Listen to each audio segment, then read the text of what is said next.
प्यारे दोस्तों, आज मैं आपको एक ऐसी बच्ची का वाकया सुनाऊंगा जो बचपन में ही माँ बन गई। वाकया शुरू करने से पहले आपसे गुजारिश है, इस वीडियो को लाइक ज़रूर करें और हमारे चैनल को सब्सक्राइब कर लें। तो चलिए शुरू करते हैं। मेरी नानी के गांव में एक समीरा नाम की औरत रहती थी। समीरा की 2 बेटियां थीं। बड़ी बेटी का नाम सहर और छोटी का नाम गुलशन था। समीरा के शौहर असलम का टाइफाइड बुखार होने की वजह से इंतकाल हो गया था। इस वक्त समीरा की बेटी गुलशन 2 साल की थी। समीरा एक अनपढ़ खातून थी। शौहर की वफ़ात के बाद वो अपने मायके चली गई और समीरा के माँ बाप भी आखिर कितनी देर तक अपनी बेटी समीरा और उसकी बेटियों का बोझ उठाते हैं। उन्होंने समीरा से बात की, बेटी हम तुम्हारी दूसरी शादी कर देते हैं। अल्लाह जाने हमारी कितनी ज़िंदगी है, हमारे बाद में तुम किसके दर पर जाओगी। समीरा ने दूसरी शादी से इनकार कर दिया और अपनी बच्चियों को लेकर अपने घर आ गई। समीरा आखिर अपने शौहर की संभाली हुई कमाई भी कितने दिन खाती। समीरा ने हार मान ली और दूसरी शादी कर ली। समीरा का दूसरा शौहर अकरम एक खुशदिल इंसान लेकिन सख्त तबीयत का मालिक था। अकरम समीरा की बेटियों को अपनी बेटियों की तरह समझता था। वो उनसे बहुत प्यार करता था।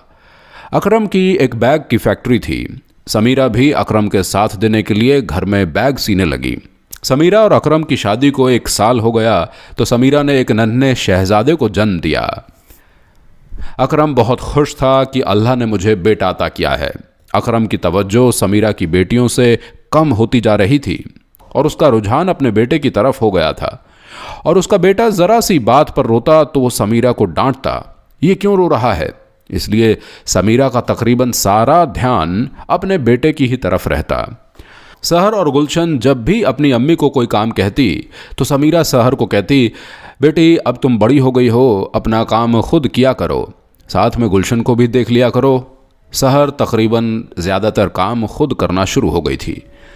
वो गुलशन को कपड़े भी पहना देती और उसकी चोटियाँ भी बना देती थी। सहर की उम्र तकरीबन 12 साल की हो गई थी और शहर जिस बाजी के पास ट्यूशन पढ़ती थी उसकी शादी हो गई थी। सहर स्कूल नहीं जाती थी क्योंकि समीरा जिस गांव में रहती थी वहां पर कोई स्कूल ना था।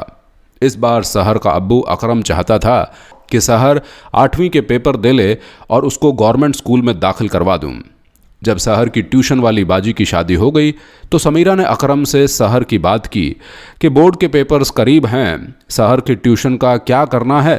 तो अकरम समीरा को कहने लगा, तुम फिक्र ना करो, मेरे भाई का बेटा शहर से MA इंग्लिश करके आया है और उसने ट्यूशन सेंटर खोलना है, मैं उससे बात करूँगा, लेकिन सहर को उधर ही रहना पड़ेगा। समीरा अपनी बेटी की पढ़ाई के लिए मान गई। हाँ ठीक है, 1 महीने की तो बात है। अकरम सहर को अपने भाई के घर छोड़ आया। अपने भतीजे से बोला, यार वकास, ये मेरी बेटी सहर है, इसके 8वीं के पेपर होने वाले हैं, इसको तैयारी करवा दो, जब तक पेपर नहीं हो जाते ये यहीं रहेगी। तो वकास ने कहा, चाचा जान आप फिक्र न करें, इंशाअल्लाह सहर पास हो जाएगी। सहर अब वकास के घर में रहने लगी थी। जब सारे बच्चे अपने घरों में चले गए थे तो सहर उदास हो जाती। वो रोज़ अपनी अम्मी से फ़ोन पर बात करती है और अम्मी को कहती कि अम्मी मेरा यहाँ दिल नहीं लगता, मुझे घर ले जाएं।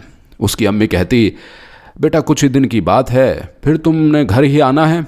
सहर को वकास के घर में रहने का ये फ़ायदा था कि वो जब चाहती अपनी पढ़ाई के लिहाज से कुछ भी वकास से कभी भी पूछ सकती थी।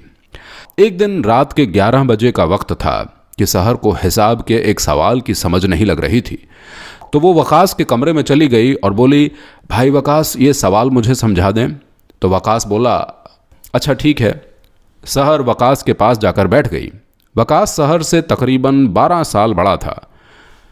जब सहर वकास के पास आकर बैठी तो वकास ने सहर के साथ छेड़खानी शुरू कर दी और सहर उठकर अपने कमरे में चली गई। अगले दिन सहर ने अपनी अम्मी को फ़ोन किया, अम्मी मैं आपके पास आना चाहती हूँ, मैं आपके बगैर उदास हो गई हूँ। समीरा बोली, अच्छा मैं तुम्हारे अब्बू से बात करती हूँ। अगले दिन फिर सहर बच्चों के होते हुए वकास के पास गई तो वकास ने फिर उसका हाथ अपने हाथ में पकड़ लिया, उसके बालों को सहलाने लगा। सहर एकदम से पीछे हट गई। आज रात में फिर सहर ने अपनी अम्मी को कहा, अम्मी अब्बू को बोले मुझे यहाँ से ले जाएं, मेरा यहाँ दिल नहीं लग रहा है। सहर जब भी अपनी अम्मी को फ़ोन करती तो अम्मी से खुलकर बात न कर पाती क्योंकि वकास उसके पास ही खड़ा होता था। समीरा ने फिर अकरम को कहा, जाएं शहर को ले आएं, वो उदास हो गई है, इतने दिन हो गए हैं, वो भी तो एक बच्ची है ना। अकरम बोला, अच्छा आज फैक्ट्री से वापसी पर ले आऊँगा। रात के वक्त शहर का अब्बू अकरम अभी सोच ही रहा था कि शहर को घर लेकर जाना है। अचानक एक इमरजेंसी 1000 बैग का ऑर्डर आ गया। तो अकरम के मुलाजिम घर जा चुके थे। वहाँ पर बस वो 2 मुलाजिम मौजूद थे जो फैक्ट्री में ही रहते थे। 1000 बैग्स का ऑर्डर अकरम ने अपने मुलाजिमों के साथ मिलकर तैयार कराया। समीरा ने अकरम को बहुत फ़ोन किए, लेकिन फैक्ट्री में मशीनें चलने की वजह से अकरम को पता न चल सका। इधर वकास के घर वाले किसी शादी में चले गए थे। आज घर में वकास और सहर अकेले थे। वकास सहर के कमरे में आया और कहने लगा, सहर आज तुम्हें कुछ नहीं पढ़ना था? और सहर ने अपनी आंखें नीचे ही रखीं। जब वकास सहर के करीब आकर बैठ गया तो सहर उठकर जाने ही लगी थी, तो वकास ने एकदम से उसको बेड पर धक्का दे दिया और सहर को अपनी हवस का निशाना बना लिया। अगले दिन सहर का अब्बू अकरम उसको लेने आया और बोला, मुझे लगता है तुम्हें पढ़ने में कोई दिलचस्पी ही नहीं है, जो रोज़ अपनी अम्मी को फ़ोन करके कहती हो कि मुझे ले जाओ, मुझे ले जाओ। तो अकरम की इस बात पर वकास भी बोलने लगा, हाँ चाचा जान, आप सच कहते हो, इसे पढ़ाई में कोई दिलचस्पी नहीं है। जिस दिन से आई है बस यही रट लगा रखी है कि मुझे घर जाना है, मुझे घर जाना है। तो अकरम बोला, बेटा वकास, मैं ही पागल था, इनके शौक़ पूरे करने चला था। भला आज तक कोई सौतेली औलाद भी किसी की अपनी बनी है, या सौतेली औलाद ने भी कभी किसी की ख्वाहिश पूरी की है? आज इस लड़की ने बता दिया कि मैं इनका सौतेला बाप हूँ। ये कहकर अकरम सहर को घर ले आया। सहर जब घर आई तो अपनी अम्मी के गले लगकर बहुत रोई और अपनी अम्मी को वकास के बारे में सब कुछ बता दिया कि अम्मी, पहले तो वो मुझे 4 से 5 दिन छेड़ता रहा और जिस दिन घर में कोई ना था उस दिन उसने मेरे साथ ज़्यादती की। मैंने उसे बहुत रोका लेकिन वो बाज नहीं आया। समीरा ने जब ये बात अपने शौहर अकरम को बताई तो अकरम ने फ़ौरन अपने भतीजे वकास को फ़ोन किया कि वकास, तुमने ये क्या हरकत की है? तो वकास बोला, चाचा जान, आजकल तो नेकी का ज़माना ही नहीं है। मैंने तो आपके साथ नेकी की थी और आपने मुझे ये सिला दिया।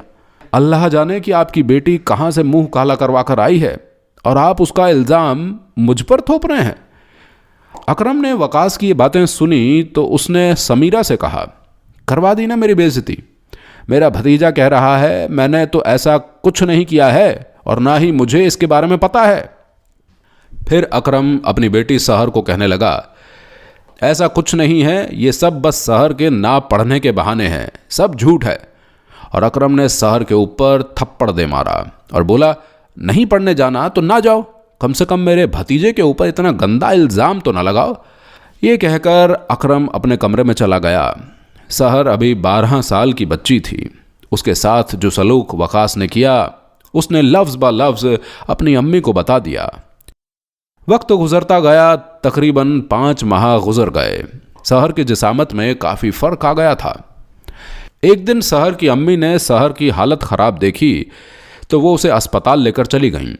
वहाँ जाकर सहर और उसकी अम्मी को पता लगा कि सहर माँ बनने वाली है। तो सहर की माँ परेशान हो गई और गुमसुम सी हो गई और सहर को अपने सीने से लगाकर रोने लगी। समीरा को वकास पर गुस्सा आ रहा था। वो सोच रही थी कि मैं वकास को नहीं छोड़ूंगी। तो फिर समीरा ने डॉक्टर से कहा, क्या हम ये बच्चा ज़ाया करवा सकते हैं? तो डॉक्टर ने कहा, नहीं, माँ की उम्र बहुत कम है, अगर हम ऐसा करेंगे तो माँ और बच्चे दोनों की जान को खतरा है। समीरा बहुत डर गई। घर आकर अकरम को सब बताया तो अकरम बोला, मैं दोबारा अपने भाई और भतीजे से बात नहीं करूँगा। पहले ही जब मैंने उन्हें फ़ोन किया था तो उन्होंने मेरी कम बेइज्जती न की थी। साथ ही अकरम ने कहा कि अब ये लड़की हमारे घर में नहीं रहेगी। तो समीरा और सहर रोने लगी और समीरा कहने लगी, नहीं ऐसा ना करो अकरम, तुम्हारी मेहरबानी, मुझसे मेरी बच्ची को दूर ना करो। वो इस हालत में नहीं है कि मैं उसे अकेला छोड़ सकूं। अकरम तुम्हारी मेहरबानी है, ऐसा ना करो। अकरम कहने लगा, समीरा अगर तुम चाहती हो कि सहर जिंदा रहे तो इसे इस घर से जाना ही होगा। मैं लोगों की बातें नहीं सुन सकता हूँ। लोग तो मुझे ही बुरा समझेंगे ना और कहेंगे सौतेला बाप था ना, दिखा दी सौतेले बाप ने अपनी औकात। इसलिए हम सब के लिए बेहतर यही है कि सहर इस घर से चली जाए, और इसमें सहर की भी भलाई है। फिर अकरम सहर को अपनी खाला के घर ले गया। अकरम की खाला कहने लगी, भला मैं क्यों इस बदनामी के ढेर को अपने घर में रखूं? ले जाओ यहाँ से। अरे भाई, लोग मुझसे पूछेंगे ये कौन है, तो मैं क्या बताऊंगी? मेरी भी कोई इज्जत है, और वैसे भी मेरा तो उसके साथ कोई रिश्ता ही नहीं है। तुम तो फिर भी इसके बाप हो। जब तुम उसके बाप होकर अपने घर में नहीं रख रहे हो, तो फिर तुम आराम और सुकून से रहोगे ना? भैया अकरम, ना, तुम इसे यहाँ से ले जाओ। तो अकरम सहर को घर वापस ले आया और समीरा को बोला, इसका बच्चा ज़ाया करवा दो। तो समीरा रोने लगी और अकरम को कहती है, मैंने आपको पहले भी बताया था, अगर ये बच्चा ज़ाया करवाया तो सहर की जान को ख़तरा है। समीरा ने सोच लिया था कि अकरम कुछ करे या ना करे, मैं अपनी बेटी को इंसाफ दिलाकर रहूंगी। अगले दिन समीरा सहर को लेकर वकास के घर चली जाती है। जब समीरा वकास के घर जाती है तो वकास अपनी चाची समीरा और सहर को देखकर चौंक जाता है और वकास के चेहरे का रंग बदल जाता है। समीरा वकास के चेहरे के तासुरात देखकर अंदाज़ा लगा लेती है कि इस कमीने ने ही मेरी बेटी के साथ ज़्यादती की है। वकास के माँ बाप कहते हैं, बहन बैठें, क्या लेंगे आप? तो समीरा बोली, कुछ नहीं, मैं बस इधर से गुजर रही थी तो मैंने सोचा क्यों ना आपका हाल पूछती चलूं। उसके बाद समीरा शहर को लेकर खराबी। समीरा के जहन में कुछ चल रहा था, पता नहीं वो क्या था। उससे अगले दिन समीरा ने वकास को फ़ोन किया और कहने लगी कि मुझे तुमसे मिलना है। जब वकास अपनी चाची समीरा के घर आता है तो समीरा बड़े प्यार से वकास से बात करती है कि वकास बेटा, ये शहर तुम्हारी अमानत है, तुम इससे शादी कर लो और इसे अपने घर ले जाओ। लेकिन वकास आगे से गुस्से में बोलता है और कहता है कि चाची, आप किसी और का इल्ज़ाम मुझ पर क्यों थोप रही हो? तो समीरा भी गुस्से से बोली, ये किसी और का इल्ज़ाम नहीं बल्कि तुम्हारा गुनाह है और तुम्हें यह कबूल करना ही होगा। ये गुनाह तुमने किया है। बोलो, तुमने मेरी बेटी के साथ ज़्यादती की है, वरना मैं सबको बता दूंगी। समीरा अपने मोबाइल में ये सब बातें रिकॉर्ड कर रही थी, लेकिन इस बारे में वकास को कुछ न पता था। पहले तो वकास माना ही नहीं, लेकिन फिर अचानक गुस्से से बोला कि हाँ, मैंने तुम्हारी बेटी के साथ ज़्यादती की है, बोलो क्या कर लोगी? मैं तो लड़का हूँ, मेरी तो कहीं ना कहीं शादी हो ही जाएगी, लेकिन तुम्हारी बेटी की बदनामी होगी वो अलग, और तुम्हारी बेटी के साथ शादी भी नहीं कोई करेगा। जाओ बताओ, बोलो सबको कि मैंने तुम्हारी बेटी के साथ ज़्यादती की है, यानी ज़िना किया है। ये कहकर वकास वापस जाने के लिए मुड़ता है। समीरा को वकास की बात सुनकर बहुत गुस्सा आता है और समीरा पीछे से वकास की गर्दन में छुरी मार देती है और वकास की मौत हो जाती है। उसके बाद समीरा अपनी बेटी को लेकर अपनी बहन के घर आ जाती है और अपनी बहन को अपनी बेटी की सारी दुख भरी कहानी सुनाती है। समीरा की बहन को बहुत दुख होता है और वो समीरा की बेटी को अपने घर रख लेती है। उसके बाद पुलिस समीरा को वकास के कत्ल के जुर्म में पकड़ लेती है। अकरम को जब ये पता चलता है तो वो समीरा से थाने मिलने जाता है। जब समीरा से मिलता है तो उसे कहता है, समीरा तुमने ये सब क्या कर दिया है? तो समीरा ने मोबाइल में की हुई रिकॉर्डिंग अकरम को सुना दी। तो वो बोला कि मुझे बता तो देती, मैं खुद उसे देख लेता। तो समीरा बोली, आपको बताया तो था, लेकिन आपने कुछ नहीं किया। मुझे अपनी बेटी की बहुत तकलीफ थी, इसलिए अपनी बेटी को इंसाफ दिलाने के लिए मैंने ये सब किया। थाने के इंस्पेक्टर ने समीरा की रिकॉर्डिंग सुनी तो उसे भी बहुत दुख हुआ। फांसी और उम्र कैद की बजाय समीरा को 10 साल की कैद हो गई। इधर समीरा की बेटी सहर ने एक मुर्दा बच्चे को जन्म दिया। सहर की खाला उससे बहुत प्यार करने लगी थी और वो समीरा और उसकी बेटी सहर की हकीकत को जानती थी। सहर की खाला जानती थी कि मेरी बहन समीरा बहुत तकलीफ़ों से गुजरी है, इसलिए उसने सहर की शादी अपने बेटे के साथ कर दी और सहर आज उस घर में खुशहाल जिंदगी गुजार रही है। क्या सहर की माँ समीरा ने वकास को जैसी मौत दी, क्या वो इसी का हकदार था? अपनी राय कमेंट बॉक्स में ज़रूर बताइएगा और अगर ये वीडियो पसंद आई हो तो इसे लाइक ज़रूर करें। मिलते हैं एक नई वीडियो में, तब तक के लिए अल्लाह।